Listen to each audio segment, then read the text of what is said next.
내 본성에 청정함으로써 그것을 그대로 인식하는 거예요. 거기에다가 좋다 싫다 그저 그렇다 내치고 분석하지 않고.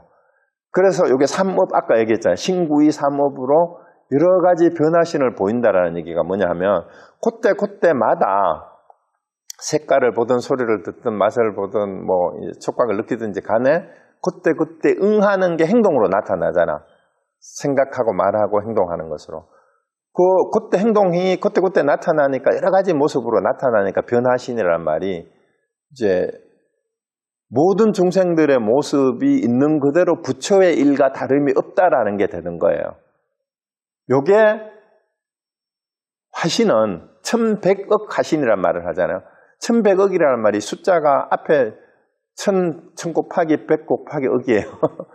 이렇게 무수히 많은 모습으로 부처의 모습이 드러난다는 건 다른 게 아니라 일체 모든 중생의 다양한 모습으로 부처는 드러나는 게 아니고 일체 모든 중생이 곧 부처다 이 말이에요. 그래서 모든 중생이 부처로서 부처의 일을 그대로 중생의 일이 부처의 일이 되는 것. 그래서 본원에 해야 할 일을 다 마치는 지혜니까 성소작지가 진짜 대단한 거예요. 성소작지가. 대원경제는 우리의 본성의 한 측면을 얘기한 거고. 그래서 우리의 감각기관을 통해서 얻어지는 이것이 매 순간 감각의 인식작용이 작용돼서 그걸 쓰고 있는 그 순간이 매 순간의 중생들의 모습인데 이 중생들의 모습이 부처의 일이 돼야 되는 거예요. 그게 성소작지가 지혜로서 그대로 이루어지는 건데 이게 승부를 할 때 된다라는 그 말이죠. 이게 성소작지예요. 그러니까 이게 얼마나 멋있겠어요? 자, 이 얘기를 육조현행대사는 그냥 한 방에 한마디로 얘기를 해버린 거예요. 한마디로. 어떻게? 이제 본문으로 다시 가면 대원경지는 여기 보세요. 네 가지 몸은 다 했는데 세 가지 몸을 알았으면 이제 법신, 보신, 화신이 따로 있는 게 아니다. 몸과 마음이 둘이 아니다. 이 얘기거든. 삼위일체다. 그랬는데 뭘 지혜를 또 나눠서 설명하면 더 헷갈리면 할 걸 이 말입니다. 그런데 네가 또 네 가지 지혜를 어디서 주워 듣고 물으니까 설명하자면 이렇게 하고 하나로 그냥 다 얘기를 해주면 어떻게 얘기를 해주냐. 대원경지는 네 본래 성품이 청정한 거 깨끗한 거 어디에 떠묻지 않는 그게 대원경지고 대원경지가 따로 있는 거 아니다. 네 본래 마음이 원래 깨끗하다는 거 그게 대원경지다. 평등성지는 뭐냐. 그 성품에 네 마음에 병이 없는 거예요. 마음의 병이 뭡니까? 나를 내세워서 남하고 자꾸 다르다고 생각하고 남을 차별하는 병. 이게 마음의 병이에요. 그러니까 사실은 세상에서 모든 대립과 갈등과 전쟁 이런 거 전부 어디에서 나와요? 평등성지를 이루지 못한 데서 나와요. 지금 저 전쟁이 끊임없이 일어나잖아요. 미국이든 한국이든 정쟁으로 끝이 없어요. 지금도 막 탄핵 반대 집회, 찬성 집회 해가지고 서로가 그냥 죽일 이렇게 되고 그 다음에 중동에서는 끊임없이 지금도 이스라엘하고 그쪽에 아랍이 이게 전부 다 뭐예요? 내가 옳다라는 거 전부 다 우리가 맞고 너희들은 다 틀렸어. 그게 마음의 병이에요. 사실은 전부 다 병자들이. 평등성지가 없으니까 끊임없이 저렇게 부딪히는 겁니다. 근데 그게 세상살이에요. 세상살이가. 그런데 이 평등성지는 바로 나를 내세우는 병입니다. 그게 마음의 병이에요. 그게 없는 것이 평등성지고 묘관찰지는 견이 공이 아닌 거 얘기했죠 아까? 보는데 억지로 뭘 분석을 하려서 공은 노력이라고 생각하면 돼요. 노력.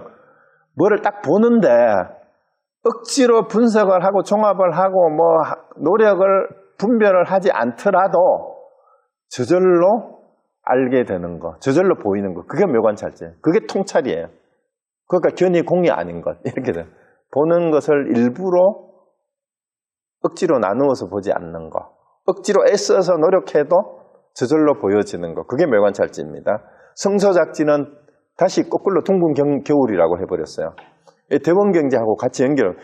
그러면 왜 대원경지가 이거하고 같아져 버리냐 하면은 이 세상의 모든 걸 있는 그대로 비추는 게 대원경지라 했잖아요. 그게 원래 우리 성품이 아주 맑을 때 어떻게 돼요? 맑은 거울이 둥글고 맑은 거울이 있다면 온 우주를 그대로 다 받아들이듯이 성소작지가 뭐예요? 색, 성향, 미촉을 있는 그대로 안입이 설신이가 그대로 받아들이는 알게 되는 거라 했잖아. 그 결국은 대원경지나 성소작지나 같아지는 거예요. 그러니까 부채가 됐을 때 결과로서 이루게 되는 거죠. 왜 둥글 걸고 갔다. 이렇게 한마디로 이거를 그냥 복잡한 앞에 이론으로 설명한 거는 제가 앞에 설명했죠. 전팔식이 뭐고, 이게 뭐, 하음, 보살, 개인은 이렇고, 대원경기 어떻고, 이거는 전부 다 뭐예요? 이론으로 설명하는 거죠. 이론 설명하는 게 뭐라고요? 뭐라 그랬어요? 이론으로 설명하는 거.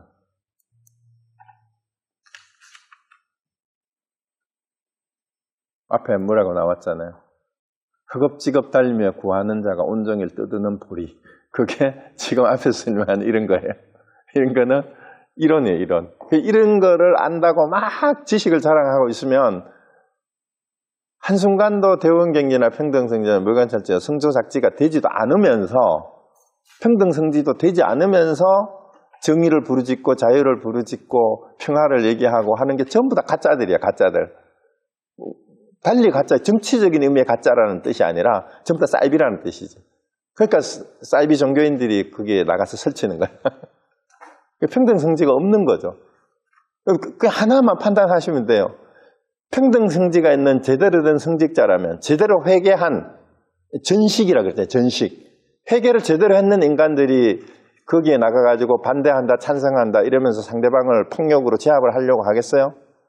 어느 쪽도 마찬가지예요. 저는 그 정치적인 얘기를 하려고 하는 게 아니라 가장 현재 우리 현실 상황에서 극명하게 평등성지가 안 된 인간들이 이 세상을 좌지우지하는 모습이 바로 지금 미국하고 이스라엘하고 아랍하고 그렇게 싸우는 거고 우리나라에서 지금 양쪽이 그렇게 싸우는 거예요. 그 얘기를 하고 있는 겁니다. 그러니까 우리가 일상생활에서는 부부싸움 할 때 마찬가지, 부모 자식하고 싸울 때도 마찬가지. 평등성지가 돼 있으면 부부싸움 할 게 뭐가 있겠어요? 그게 안 되니까 그렇지. 자, 그래서 그거는 전부 다 뭔 말이다? 허겁지겁 달며 구하는 자가 온종일 떠드는 보리예요. 그런 걸 배우지 말라. 아예 그렇게 했습니다. 그래서 육전행대사는 이렇게 딱 그냥 아주 짤막하게 끝내버렸어요. 대원경기는 성품청정한 거고 평등성지 마음의 병이 없는 거고 나라는 병이 없는 거예요. 나라를 내세우는 병. 그게 마음의 병은 그겁니다. 그 다음 차별상이죠. 그게 남하고 자꾸 차별하는 마음. 그 물관찰지는 보는 것이 애써서 하는 게 아니에요. 이 공자는 애쓴다라는 뜻이잖아요. 그 성소작지는 그냥 있는 그대로 다 색성량 미촉을 그냥 받아들이는 거예요. 좋다 싫다 분별하지 않고. 자, 그 다음이 또 문제예요. 50가 80은 과를 60가 70은 인을 굴린 것이다. 이른가 말만 있을 뿐 참성품은 없네. 자, 요거는 이게 제가 시중에 나와 있는 책을 몇 개를 봐도 요 원문을 한번 보세요. 5867이라고 해놨어요. 한문을 보세요. 그 위에 넷째 줄에. 이게 왜 5678이 아니고 5867을 이렇게 해놨을까요? 그래서 어떤 그냥 이거 해석이 잘 안 되니까 시중에 나와 있는 육제단경을 번역했는 책을 요 부분이 도남본에는 이 구절 자체가 없어요. 아예 그 지통 스님에 대한 오늘 했던 에피소드 자체가 없어요. 전체적으로 도남본에 나오지 않습니다. 득이본하고 정보본에만 있는 건데 이게 해석이 안 되니까 5678식이 다 원인과 결과를 이루어 전환이 되네 이런 식으로 해석을 해놨는 책이 엄청 많아. 그렇게 해석하면 이 뜻을 제대로 아는 게 아니에요. 그게 뭔 뜻이냐면 바로 아까 네 가지를 얘기를 했잖아요. 50하고 80은 언제 이루어진다 그랬어요? 불가를 이룰 때, 부채가 됐을 때 얘기했잖아요. 여기서 얘기했죠. 요거 80하고 50은 구경 위에서 불지가 됐을 때 이루어지는 경지예요. 그러니까 이제 여기 5, 8이 먼저 나오는 이유는 50과 80은 부처를 이룬 경지의 결과로서 전환된 결과, 인식이 50과 80이 전환된 결과다 이런 뜻이에요. 그러니까 번역을 하려면 50과 80이 전환된 결과를 50과 80이 전환된 결과 이게 불지를 이루고 그 다음에 6, 7이 나오잖아요. 60과 70은 어디에서 나온다 그랬어요? 견도 위에서 통달 위인 보살 10지 가운데 그 초지에 해당이 돼요. 10지의 보살 위에 해당이 되는 거기에서부터 요때 해오라 그랬잖아요. 그죠? 인식을 해서 요게 원인이 되어서 한 번 더 굴려야 어떻게 돼요? 전환이 되어야 부처의 지혜에서 완성이 된다라는 거죠. 그래서 60과 70은 인을 굴렸다라고 번역을 한 거는 그런 의미예요. 그러니까 50과 80은 전환이 되어서 전환이 된 부처의 과를 이루게 되고 60과 70은 그 인식이 원인이 되어서 전환이 되었을 때 사지로 바뀐다 이 말이에요. 이게 이제 60과 70은 50과 80은 성소작지하고 대원경지가 되고 60과 70은 그것을 알을 통해서 뭐가 돼요? 묘관찰지와 평등성지가 된다 이 말이에요. 이렇게 굴려서. 그런데 이것조차도 이름과 말만 있을 뿐 여기에 창성품은 없네라는 말이 우리가 토끼뿔하고 거북털 얘기를 했잖아요. 이 말을 쫓아가지 말아라 이 말입니다. 이름과 말만 있고 실제 이런 게 있는 것도 아니다 이 말이에요. 여기에 참성품이 있는 게 아니다 이 말이에요. 50, 80, 60, 70에 참성품이 있는 게 아니고 참성품을 떠나서 대원경지든 평등성지든 묘관찰지든 성소작지든 이런 게 따로 있는 게 아니다 이 말이에요. 그럼 결국은 뭐란 얘기예요? 창성품 안에 이게 다 갖춰져 있다 이 말이에요 원래. 그래서 구르는 곳에 마음을 두지 않으면 구른다라는 말, 굴린 거 전환한다 이 말이에요. 바꾼다라는 거기를 또 따라가면 안 된다 이 말이에요. 이걸 바꿔야 된다 얘기를 하니까 자꾸 우리는 뭐라고 생각을 해요? 내가 빨리 50을 없애야 돼. 60을 뒤집어야 돼. 70을 뒤집어야 돼. 80을 뒤집어야 돼. 이 뒤집는다는 곳에 마음을 두게 되면 어떻게 돼요? 자꾸 수행을 해야 된다. 이렇게 해가지고 거기에 또 매여요. 그래서 구르는 곳에 아예 마음을 딱 떠버리면 어떻게 돼요? 원래 본성이 거기 있어요. 그거 안 굴려도 돼. 번다히 일어나더라도 영원히 나가정에 있어요. 그러니까 그 굴린다라고 전환을 시킨다 이 말이에요. 의식을 전환시킨다 하는 거기에조차도 마음을 두지 않으면 아무리 바쁘더라도 이 말이에요. 아무리 바빠도 영원히 나가정이란 말은 나가를 주나 할 때 용수라고 번역을 하잖아요. 나가가 용이라는 뜻인데 사실은 그 코브라 뱀이라는 뜻도 있어요. 근데 중국에서는 코브라가 없으니까 용으로 번역을 했어요. 이거를. 어쨌든 용은 뭘 상징하느냐 하면 부처님을 상징해요. 그러니까 나가 삼마디가 나가정이에요. 그 한자 나가는 소리 나는 대로 번역했고 정은 선정할 때 그 정이에요. 그래서 나가 삼마디니까 이거를 또 두 개를 뜻으로 번역하면 대룡삼매라 그랬는데 부처님의 선정이라는 뜻이에요. 부처님의 선정, 부처의 선정. 그러면 뭐예요? 굴린다 하는 거기에도 마음을 두지 않으면 왜? 그거는 뭐예요? 이름과 말만 있을 뿐 참성품은 거기에 따로 있는 게 아니니까. 그래서 참성품만 제대로 알게 되면 영원히 아무리 바쁘더라도 이 말이야. 번다에 일어나더라도 나는 부처의 선정에 들어있는 것과 똑같다. 이런 얘기가 되는 겁니다. 자, 그래서 여기 얘기한 게 굉장히 내용이 복잡해 사실은. 그리고 이제 능가경 자체가 어떤 경전인가 하면은요. 후기 대승불교 경전이라고 할 수 있는데 열애장 사상을 바탕으로 유식 사상을 연결시켜서 다른 교설들을 다 포용해가지고 설명하는 경전이 능가경이에요. 그래서 어떻게 보면 유식 사상하고 열애장 사상이 결합된 거라고 볼 수가 있고 열애장을 아레아식하고 같은 것으로 봐요. 이 능가경에서는.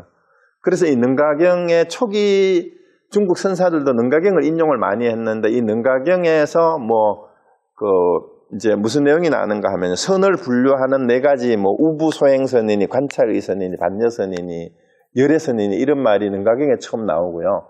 그 다음에 우리나라에서는 원효대사가 이 능가경을 인용을 많이 했다 그래서 능가경소도 썼다고 하는데 그 책은 지금 없고 다만 원효대사의 다른 저작의 능가경을 인용하는 구절이 많이 인용이 돼 있어요. 지금 남아있는 저수 중에서.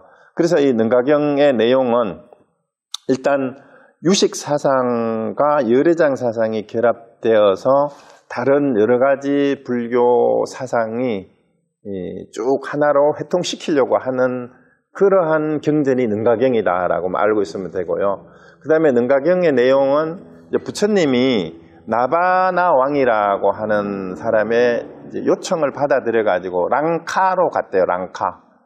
능가가 랑카인데 지금 정확하지 않은데 대부분의 학자들은 랑카가 스리랑카를 얘기한다라고 해요. 스리랑카 경이라고도 하고 랑가성이라고도 얘기해요. 거기에 가서 대해라는 제자가 대해보살이 질문을 해서 이거를 유식사상하고 예리장사상을 쭉 설명하는 내용이 능가경의 내용인데 그 중에서 삼신사상하고 이제 사지, 유식에서 말하는 전식특지를 통해서 얻게 되는 네 가지 깨달은 지혜, 무분별지를 얘기하고 있는 것을 지금 이제 지통이 능가경을 1000번을 외웠다 그러잖아요. 1000번을 외웠다가 이렇게 왔다 그러는데 그래서 그 질문에 대해서 네 가지 지혜를 이렇게 설명을 했는데 복잡하면은 기억이 잘 안 되면 잊어버려도 되고 어쨌든 유식학에서 말하는 제8식에서 네 가지가 전환이 되면은 이렇게 이제 무분별지를 이루게 되는 것인데 그것도 다 뭐다? 마음의 일이다. 이렇게 이해하시면 됩니다. 그 성품에. 자, 그래서 이 지통에 대한 설명은 여기서 끝이 나요. 끝이 나고 지통이 이제 이 설명을 듣고 나서 이제 어떻게 되냐?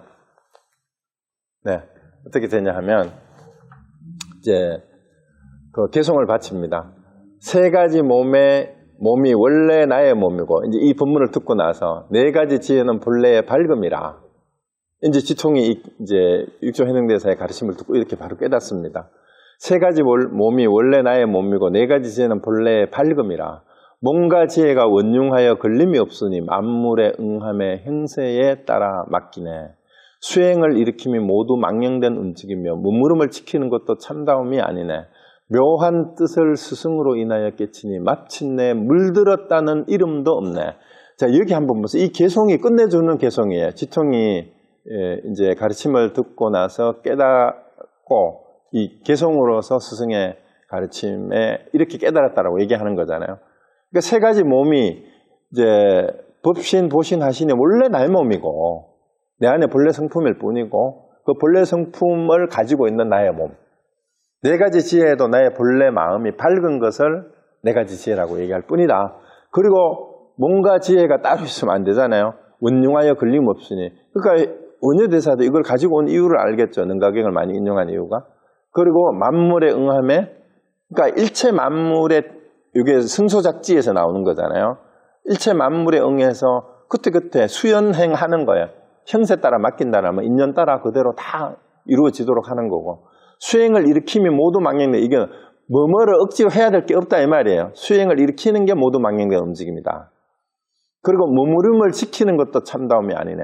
그렇다고 해서 어디에 머물러서 뭐를 지켜야 된다. 지킬 것도 없다라는 얘기예요. 그것도 진짜가 아니다. 그래서 이 묘한 뜻을 스승으로 인하여 깨치니 마침내 물들었다라는 이름도 없다라는 말. 우리가 뭐 오염이 됐다, 뭐 자변식이다, 뭐 이런 식으로 자꾸 얘기를 하잖아요. 우리 팔식이 번뇌망상으로 물들어서. 번뇌망상으로 물들었다 할 것조차도 사실은 그런 말조차도 할 게 없다. 이런 얘기가 얘기되는 겁니다. 자, 그런데 이 달마대사의 관심론에 이 얘기가 나와요. 해가가 불도를 얻고자 하면 어떤 법을 닦는 것이 가장 중요합니까? 하니까 달마대사가 뭐라고 하냐면 오직 마음을 가나는 한 법이 모든 행을 다 포섭한다. 이게 간식율법 총섭쟁이라는 거예요. 이 법이 가장 중요하다. 그럼 어찌해서 한 법이 모든 행을 다 포섭한다 합니까? 하니까 마음이란 온갖 법의 근본이요 일체법은 오직 마음에서 일어나는 것이다. 그러므로 마음을 알면 만행을 다 갖추게 된다. 이를테면 큰 나뭇가지와 꽃과 열매 등이 모두 뿌리로 말미암아 있으니 나무를 가꾸려면 뿌리를 북돋워야 비로소 살 것이요 나무를 베려면 뿌리를 없애야 반드시 죽는 것 같다. 만약 마음을 알아서 돌을 닦으면 노력은 적게 들여도 쉽게 이루어질 것이요 만약 마음을 알지 못하고 돌을 닦으면 헛수고만 하고 이익은 없으리라. 그러므로 모든 선과 악은 다 자기 마음에서 생겼으니 마음 밖에서 달리 구하면 끝내 옳지 않음을 알아야 한다. 이 마음의 본성이에요. 여기서 말했던. 그래서 여기 지통의 얘기는 여기서 끝이 나고요. 이거 오늘 지상스님 얘기는 다음에 해야 되겠어요. 이 부분 잘 달마 간심론이나 육조현행대사가 오늘 얘기했던 삼신 사지가 결국은 뭐다? 다 내 몸 안에 있고 내 마음일 뿐이다라는 그 얘기를 하고 있는 겁니다. 그래서 뒤에 부분까지 다 하려고 했는데 뒷부분은 오늘 여기 달마사가 아니고 고려사에 행사가 있어서 오늘 조금 일찍 마치고 질문도 오늘 생략하고 다음번에 할 때 좀 미진했던 부분 조금 더 보충하고 뒤에 지상스님의 정경과 불적견에 대한 얘기는 다음번에 하도록 그렇게 하겠습니다. 자, 함께 해주셔서 감사합니다. 다음에 또 뵙겠습니다. 자, 마치겠습니다.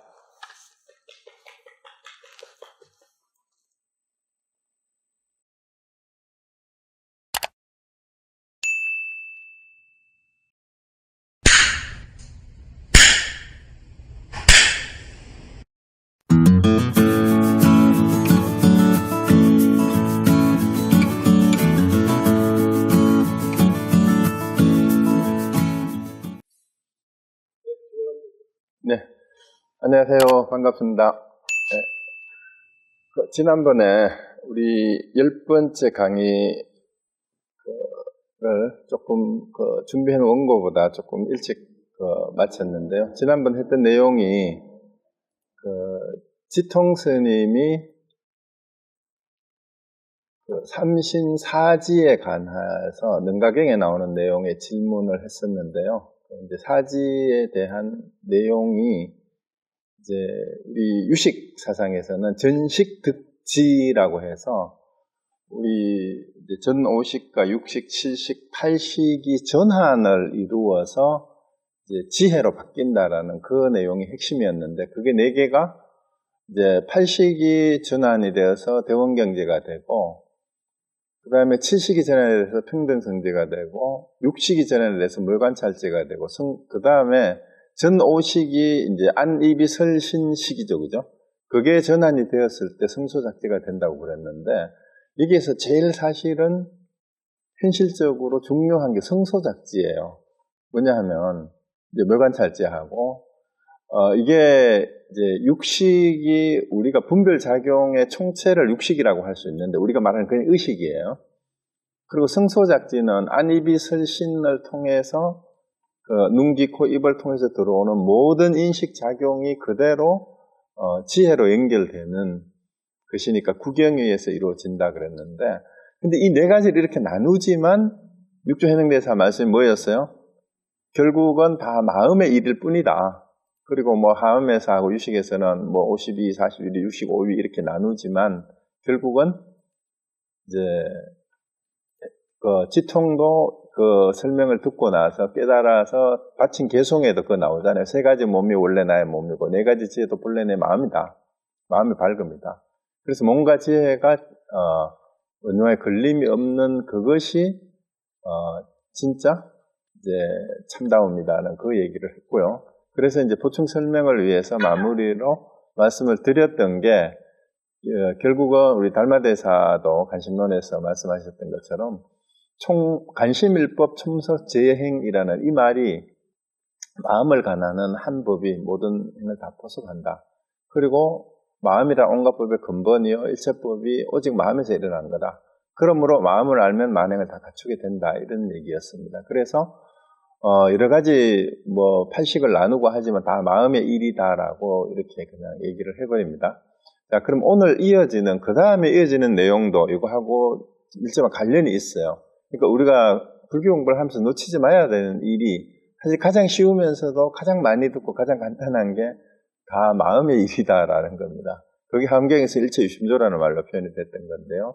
자, 그럼 그 다음에 이어지는 지상스님의 질문은 어떤 건지 한번 봅시다. 지상스님은 신주 기계 사람이라 하는데 어릴 때 출가해서 견성을 하기를 바라다가 이제 육조현행대사를 찾아왔어요. 그래서 어디서 왔는데 뭘 구하느냐, 뭘 찾고자 하느냐 이렇게 했으니까 이제 어릴 때 출가해가지고 그 앞에서 공부하던 스님에서 배운 법문을 이제 얘기를 하는 거예요. 근래에 홍주 백봉산에서 대통화상을 배웠는데 견성성불의 뜻을 이제 설명을 해 주셨는데 그 법문을 듣고 여우 같은 의심이라고 얘기 나왔어요. 그래서 여러분 이 선어록을 읽다가 이제 법문하고 직접 관계없는데 여우 같은 의심이라는 말이 나오니까 여우의 상징이 뭐냐 하면은 의심 많은 중생이란 뜻이에요. 그래서 우리가 여우가 나오는 화두가 있죠. 뭐예요? 백장야호라고 여기 백장 스님한테 어느 노인이 찾아와가지고 법문을 듣다가 하루는 가지 않으니까 백장 스님 누구냐 물으니까 자기 500생 전에 그 절에 주지였는데 한 학인이 찾아와가지고 크게 수행한 도인도, 크게 수행한 사람도 인가에 떨어집니까? 하니까 불락인간이라 하고 500생 동안 여우 몸을 받았다 그랬잖아요.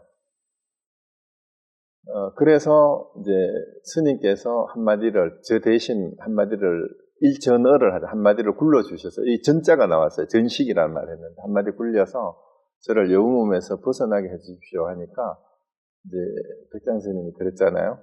그때 학인이 질문했던 걸 똑같이 물어보라 했어요. 그래서 그대로 물었죠. 크게 수행한 사람도 인가에 떨어집니까? 하니까 백장 스님 대답이 이번에는 불매인가였잖아요. 그죠? 인가에 어둡지 않다라고 얘기를 했는데 그 말 끝에 깨달았고 드디어 여우못을 벗고 몸은 뒷산 굴 속에 있으니까 스님이 돌아가셨을 때처럼 장례를 해달라고 이렇게 했던 얘기가 있었어요. 근데 그 화두에서는 문제가 뭐였죠? 불락인간이라 하고 어째서 여우몸을 받았고 불매인간이라 하는 데서 어떻게 해서 여우몸을 벗었느냐 하는 것을 이제 밝히는 그 화두였다라는 게 있었어요. 요거 보니까 그 생각이 나네요. 그래서 여우 같은 의심을 풀지 못했다. 결국은 의심이 남아있는 사람은 본문을 들어도 제대로 알아듣지를 못합니다. 그런데 이제 이 의심을 풀어 달라는 이제 자비로서 가르쳐 주십시오 했어요. 그러니까 이제 육조현행대사가 대통화상이 무슨 말씀을 하셨는지 한번 그대로 읽어봐라 했어요. 그래서 이제 찾아온 지상스님이 제가 거기에서 3달이 지났는데 가르침을 제대로 못 받았는데 법을 위하는 마음이 간절해서 어느 날 저녁에 방장실에 들어가서 어떤 것이 저의 본래 마음이고 본래 성품입니까? 하고 이렇게 여쭈었어요. 그 질문을 제대로 한 거죠. 이거를 이제 제대로 견성성부를 제대로 못했으니까 견성을 하는 것이 이제 성가에서는 최고의 목표인데 그래서 어떤 것이 견성이냐 이렇게 물은 거하고 똑같은 내용이에요. 어떤 것이 저의 본래 마음이고 본래 성품입니까? 하니까 대통화상이 본문을 하셨어요. 네가 허공을 보았느냐 하시니까 보았습니다. 네가 본 허공의 모양이 있더냐 하시기에 허공은 형체가 없는데 무슨 모양이 있겠습니까? 그러니까 너의 본래 성품도 허공과 같아서 한 물건도 볼 것이 없는 줄 알면 이것을 정견이라 한다.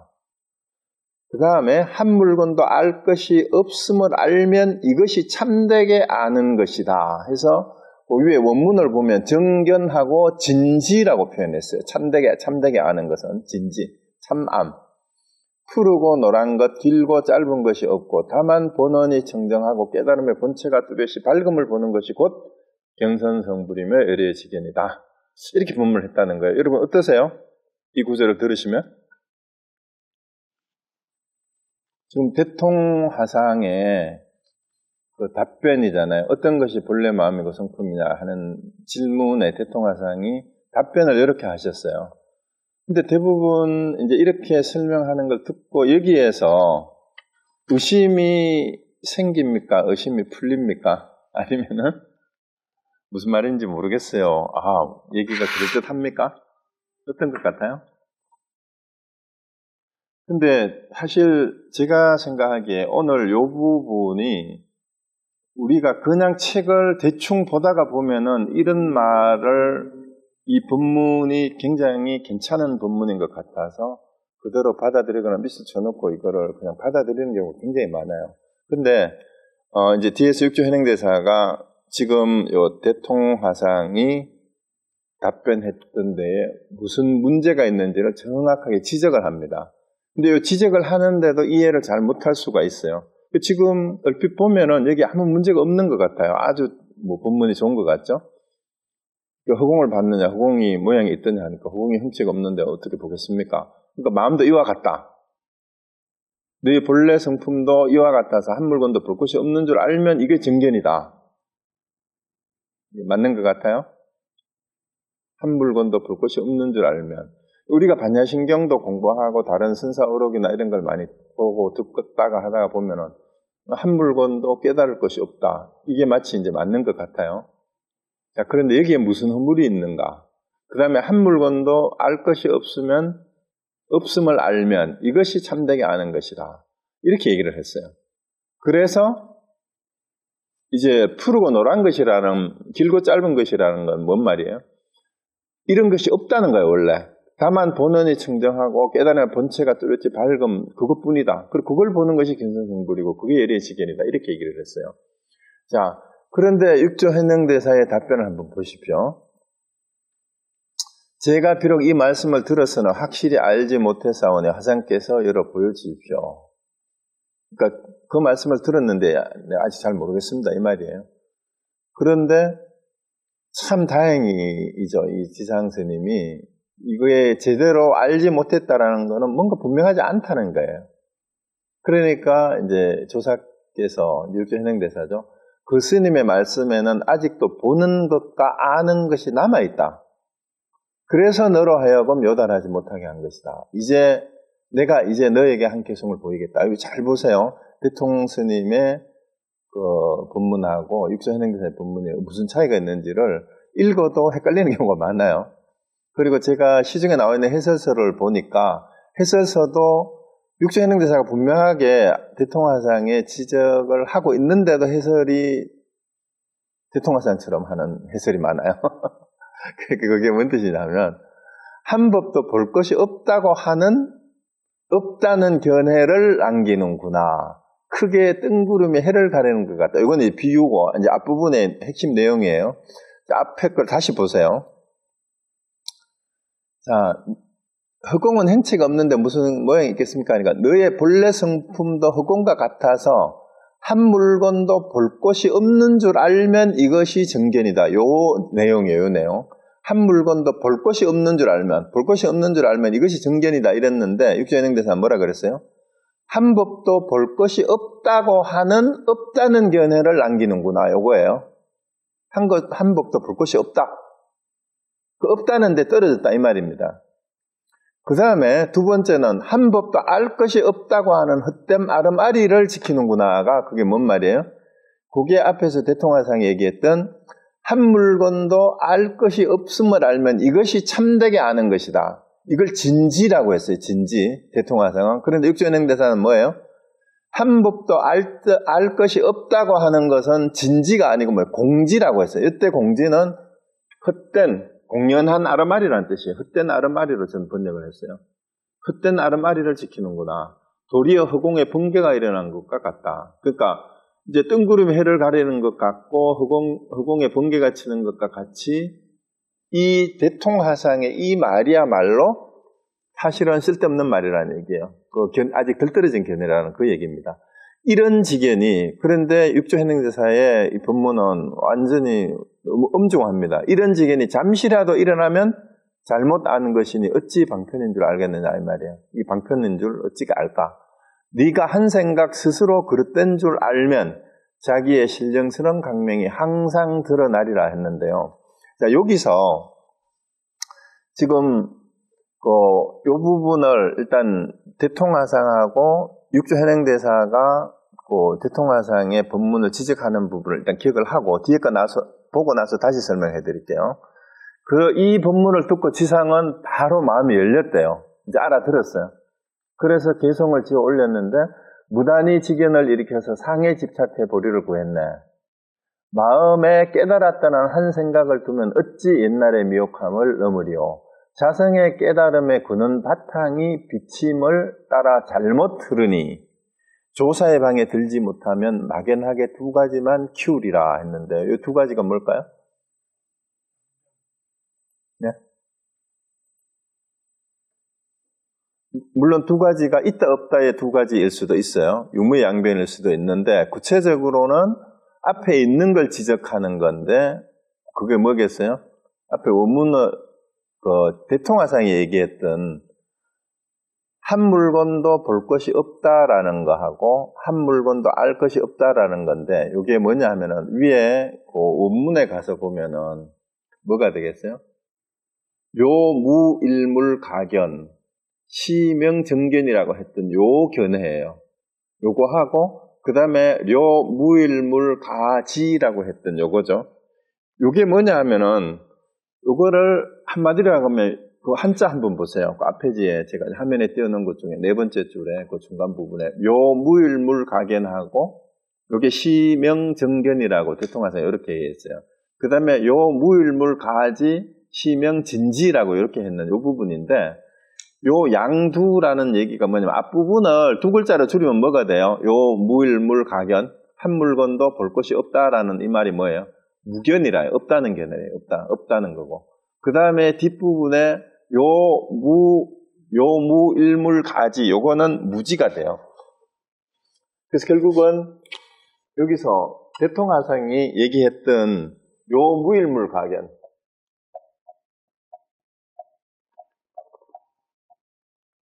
그 다음에 요 무일물가지죠, 그죠? 여기 그 지자를 이렇게 썼어요. 요걸 한마디로 얘기하면은 요게 무견이 돼요. 볼 것이 없다라는 얘기가 되고, 요거는 무지가 돼요. 알 것이 없다. 요 두 견해예요. 요 두 가지가 어디에 떨어졌냐 하면은 볼 것이 없다라는 견해에 떨어지고 알 것이 없다라는 견해에 떨어졌다라고 해서 육조현행대사는 뭐라고 지적을 했어요? 없다는 견해를 남기는구나 라고 얘기했으니까 여기는 뭐가 있다라는 말이에요. 그 원문으로 하면은 어떻게 돼요? 불견 일법 전무견이에요. 전무견. 여기에 무견이라고 하는 순간 뭐가 있어요? 이거 한자로 보면 더 쉬울 수가 있어요. 무견이라고 말하는 순간 뭐가 있어요? 무견이라는 것이 존재하잖아. 그죠? 그 지적이에요. 무견이라고 말하는 순간 무견이라는 게 존재하게 되고, 그 다음에 육조현행대사는 부지일법 수공지라고 했어요. 수공지. 무지라고 얘기를 하는 순간 뭐가 된다는 얘기예요? 수공지. 이게 이제 공짜를 썼어요. 이게 이제 수공지가 되죠. 여기다 써야겠다. 공연하게 헛된 안다라는 것을 지키는 것이 된다라는 거예요. 헛된 알미라고 얘기를 했어요. 그러니까 무지라고 하는, 그러니까 한 법도 알 것이 없다라고 하는 알미예요.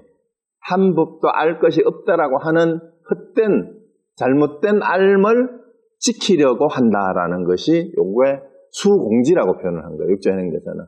이 부분을 정확하게 이해를 하셔야 대통하상한테서 지상 스님이 들었던 법문을 왜 이해를 못했는지 이제 분명해져야 되는데, 대부분의 지금 시중에 나와 있는 책이나 법문을 들으면 이 대통하상처럼 법문을 하는 분이 의외로 많아요. 의외로 많아. 그냥 들어보고 글을 봐도 그렇고. 그리고 심지어 반야신경을 해설을 하면서도 무지영무득이라고 얘기를 하니까 그게 떨어지는 거야. 지혜라고 할 것도 없고 얻을 것도 없다라고 얘기하니까 그냥 없다라고만 알아들으면은 바로 이런 견해에 떨어지는 거하고 똑같다 이 말입니다. 이런 견해에 떨어지는 거하고 똑같아요. 그래서 요 말을 하는 것을 보고 정확하게 간파를 해낼 수 있어야 되는데, 이런 거를 정확하게 보는 눈이 어디에서 길러지느냐 하면은, 그래서 가나선에서 저도 그렇고 햄스님 문 중에서 햄스님이 제일 먼저 가나선을 하겠다고 찾아오는 뭐 승속을 막론하고 이제 수미산 공안을 들고 수미산하고 방아차 카드를 가지고 점검을 먼저 시킨 다음에 법문을 듣게 하고 경전도 보게 했던 이유가 바로 이거 때문이에요. 이제 몇 주 전에 7번째인가 이거 했죠? 기억나죠?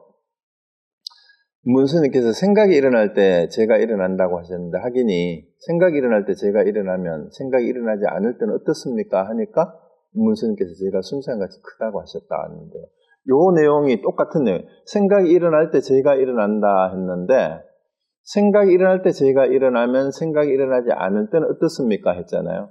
그러면 그 밑에 질문의 내용이 그 답이 사실 다 있어요. 생각이 일어날 때 제가 일어난다면 생각이 일어나지 않을 때는 제가 없다. 이렇게 보는 게 요거하고 똑같은 거예요. 무견이에요. 생각이 없다라는 견해. 이거는 무념이라는 염에 떨어진 거죠. 그렇겠죠? 그러면은 요걸 정확하게 인지를 해야 요 부분, 여기서 무슨 허물이 있는지를 알아내야 돼요. 요거를 찾아내지 못하면 대통화상 같은 본문을 들어도 이해를 못하고 그게 말이 어떻게 들으니까 멋있는 말 같기도 하고 맞는 것 같기도 하고 이렇단 말이에요. 그런데 6조 현행대사의 지적처럼 정확하게 그걸 찾아내려면, 요 답을 찾아내면은 6조 현행대사의 그 가르침이 너무나 분명하게 딱 드러나요. 방아착도 마찬가지입니다. 똑같은 거예요. 한 물건도 가져오지 않았을 때 어떻습니까? 내려놔라 하니까, 뭐 한 물건도 없는데 뭘 내놓으란 말입니까? 뭘 가지고 있느냐 이 말이야. 뭘. 그러면 짊어지고 가라. 뭐 아무것도 없는데 뭘 짊어지고 가라고 하는지, 한 물건도 가져오지 않았는데 뭘 내려놓으라고 하는지, 요거를 이해하셔야 우리가 방금 봤던 6조 현행대사가 요 대통화상의 말에서 허물을 찾아서 지적하는 것을 정확하게 이해할 수 있어요. 그렇죠? 그러니까 한 법도 볼 곳이 없다는 견해를 남기는 거에서 이게 존무견이 돼버렸고, 그 다음에 한 법도 알 것이 없다고 하는, 한 법도 알 것이 없다고 하는 것도 자기 알미잖아. 대통화상의 알미잖아. 이 알면 헛된 알미라는 거야. 공지라는 거지. 그 잘못 아는 공지라는 말, 우리 공자를 쓸 때 우리가 일상적인 말로 공자를 썼을 때 이제 공의 개념도 이해하는 게 이거하고 관계가 있어요. 우리가 반야신경 공부하면서 색적신 공적지적 할 때 공을 이해를 못해가지고 사람들이 많이 헷갈리는데, 우리 일상 용어에서 그 공의 용법을 한 찾아보면 돼요. 공연불, 공치사, 뭐 공연이 이럴 때 그 공이 어떤 의미예요? 연불을 하긴 했는데 아무런 공이 없다는 뜻이고, 공치사란 말은 칭찬은 칭찬인데 실질적으로 내용이 아무것도 없다는 뜻이니까 이 공의 이미지가 그럴 때 어떤 게 되는 거예요? 실제가 없는 거. 뭘 하긴 하는 것 같은데, 있긴 있는 것 같은데 실제는 없는 거. 그게 뭐예요? 무자성이지. 실체는 없는 거, 실체가 없다 이런 뜻이잖아요. 공이라는 의미가. 뭐가 있긴, 우리 색의 의미도 그랬잖아요. 색도 저는 이제 카메라를 비유를 들었었는데 이것도 오해를 또 하시는 분이 있더라고. 우리가 여러분이 지금 화면을 통해서 저를 보잖아요. 저도 여러분들을 화면을 통해서 얼굴이 숨겨진 분도 있고 나온 분도 있고. 근데 여러분이 제 얼굴을 보는데 여러분이 보는 얼굴이 제가 아니잖아요. 화면을 통해서 화면으로 보여지는 거고, 또 화면에서 여러분 눈으로 가가지고 눈 안에 맺힌 망막에 맺힌 영상을 여러분은 저라고 생각. 그게 사계의 색이 다른 게 아니고, 영상에서 보이는 것처럼 영상이거나 여러분 궁극적으로 우리의 인식작용을 통해서, 눈의 인식작용을 통해서 눈의 망막에 맺힌 것을 우리가 인식하는 것이 색이에요. 또 그게 실체가 있어요? 그게 실제 나예요? 여러분이 나를 보고 이게 나다라고 얘기해서 그것처럼, 그런데 아무것도 없는 건 아니에요. 실제가 아니다, 실체가 없다라는 의미가, 공이라는 의미는 그런 거하고 같은 거라는 거예요. 그래서 그 안다라고 하는 것, 본다라고 하는 것에 대해서도 공연한 아르마리, 헛된 아르마리를 이게 마치 자기가 아는 것이라고 지킨다라면은 실체가 없는 것을 실체시하는 것하고 마찬가지의 오류라는 거예요. 없다고 하는데도 없다는 견해에 빠져 있는 거예요. 이것이 뭐예요? 이제 요 내용을 딱 지적을 하니까 이런 지견이 잠시라도 일어나면, 한 생각이라도 이런 생각을 하면 이 말입니다. 잘못 안 것이니 이건 방편인 줄 네가 어떻게 알겠느냐. 그런데 이 한 생각 그릇된 건 줄 알면, 내 한 생각이 무견이라 하는 것이 나의 잘못된 견해고, 존무견이라는 게 있다라는 걸 알고, 내가 알 것이 없다라는 것을 하는 것이 내가 공연한 헛된 아르마리를 지키려고 하는 나의 아르마리다, 나의 또 다른 생각일 뿐이다라는 거 알면은 자기의 신령스러운 강명이 항상 드러나려. 이 말이 뭔 말이냐면, 자기의 신령스러운 강명이 본성이에요. 이것이 본성이라 이 말입니다. 이 본성을 아는 것이 성불이라 그랬잖아요. 그냥 그대로가 바로 이제 자기 본래 면목이 드러나는 것일 뿐이라는 거예요. 그걸 알게 되면. 그래서 이 내용을 듣고 지상이 마음이 열려가지고 이제 알았다 이 말입니다. 무단히 지견을 그 상에 집착해서, 무슨 상? 있다 없다라는 상에 집착하고, 뭐 볼 것이 없다? 알 것이 없다라는 이런 잘못된 견해에 집착한 거라 이 말입니다. 그래서 깨달았다는 한 생각도 마찬가지예요. 그러니까 볼 것이 없다, 이게 정견이다 이렇게 얘기를 해버리면 이게 깨달았다는, 자기가 정견 올바로 본다라는 한 생각을 둔 거나 마찬가지게 되죠. 그래서 그렇게 되면은 자성의 깨달음의 근원 바탕이 비침을 따라, 그러니까 상을 따라가는 거예요. 거기서 잘못 흘러가는 게 되는 거다. 있다 없다를 따라가는 거예요. 그 조사방에 들지 못한 막연하게 두 가지만 키우리라. 이게 여기에 구체적으로는 두 가지가 요게 돼요.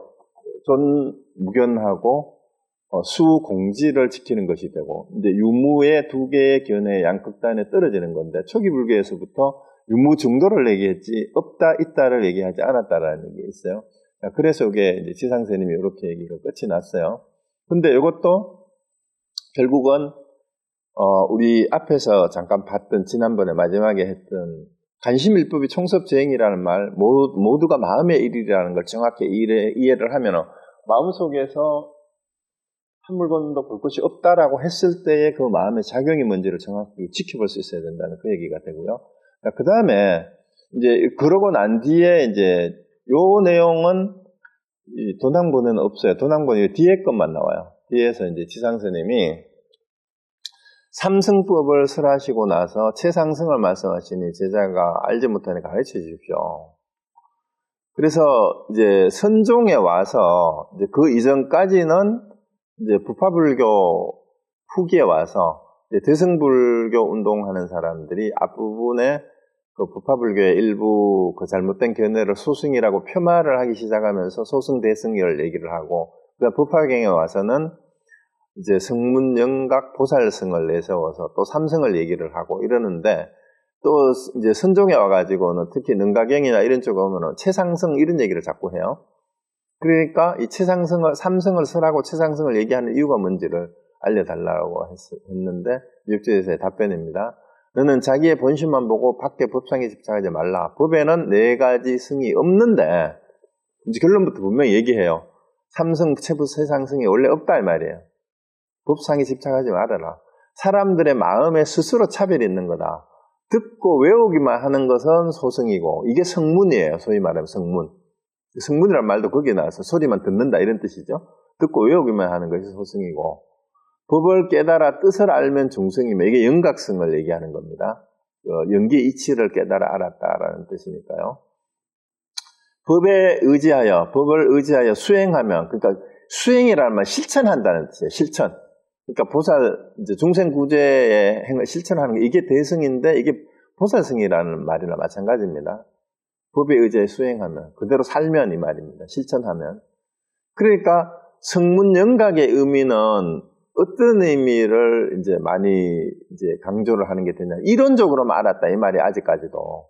듣기만 하고 이제 이론적으로만 알고 실천하는 삶을 아직 제대로 하지 못하는, 중생과 함께 하지 못한다 이 말이 되는 겁니다.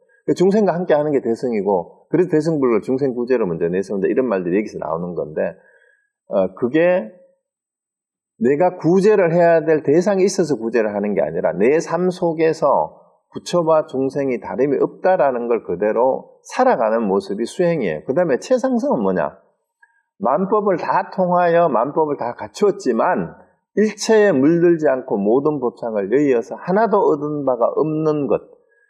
그게 이런 말을 들으면 이게 최상승인데, 이런 말을 듣고 대통화상처럼 잘못 얘기를 한다면 하나도 얻은 바가 없다라는 이 말을 듣고, 그러면 여기 시비를 걸 수 있죠. 똑같은 논리로. 얻은 바가 없다는 것도 결국은 이제 잘못된 견해 아닙니까? 이렇게 얘기를 하는데, 이 두 개가 같이 있잖아요. 만법을 통해하고 갖추었지만 그 어떤 통하고 갖추었다라고 하는 그 만법에 어디에도 집착하거나 물드는 게 없다라는 것이 얻은 바가 없다라고 여기는 표현된 거예요. 그걸 최상승이라고 한다 하는데, 여기에서 대통화상의 논리하고 이런 부분에서 표현이 비슷하게 들릴 수 있어요. 특히 이제 아까도 말씀드렸던 반야심경에서 무지영무득 이렇게 얘기를 하니까 지혜라고 할 것도 없고 얻을 바도 없다 이렇게 얘기하니까 대통화상처럼 얘기하는 것이 본문이 맞는 것처럼, 그런데 그 차이를 이해를 하셔야 된다 이 말이에요. 근데 여기 승이라는 걸 우리가 탈 것인데, 육조현행대에서는 어떻게 해석을 하는 거 보세요. 행한다는 뜻이다. 이게 탈 것이라는 말이 결국은 왜 행한다, 실천한다라는 것으로 이렇게 해석을 하셨느냐 하면은 이제 큰 수레, 작은 수레 이런 얘기를 우리가 흔히 하지만 실제로는 우리 마음에서 내가 일상생활을 하는 데 있어서 수행이나 공부나 남을 대하는 태도가 좁으냐, 크냐의 차이예요. 그러니까 승은 결국은 자기 행동 반경에 아니면은 자기 소견의 크기라고 해야 될까? 그러니까 결국은 탈 것이라는 의미가 법의 수레바퀴라는 의미잖아요. 법의 수레바퀴.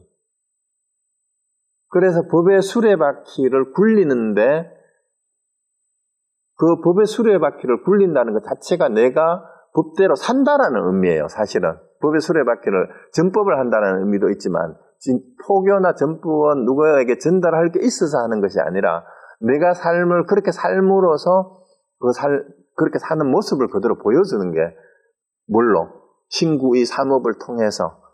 그러니까 승을 행으로 해석한다라는 건 아주 진짜 멋있게 해석한 거죠. 그 입으로 다투는 데 있지 않다. 그러니까 네가 모름지기 스스로 닦고 나에게 묻지 말라. 언제 어느 때나 자성은 스스로 여여하다 이랬으니까 내 본래 마음은 언제나 어디에도 물드는 법이 원래 없다라는 그 얘기로 됩니다. 그래서 이 본문을 듣고 자성이 감사히 절하고 세상 떠날 때까지 곁에 모셨다라고 이렇게 끝이 납니다. 그래서 오늘 지상 스님이 대통화상을 만나서 본문을 듣고 제대로 의심을 떨치지 못한 내용이 육조 해능대사에 와가지고 완전히 그 내용을 이제 확실히 이해를 하고 깨달아서 이제 살아가는 그런 모습으로 이렇게 마무리가 됐고요. 그 다음에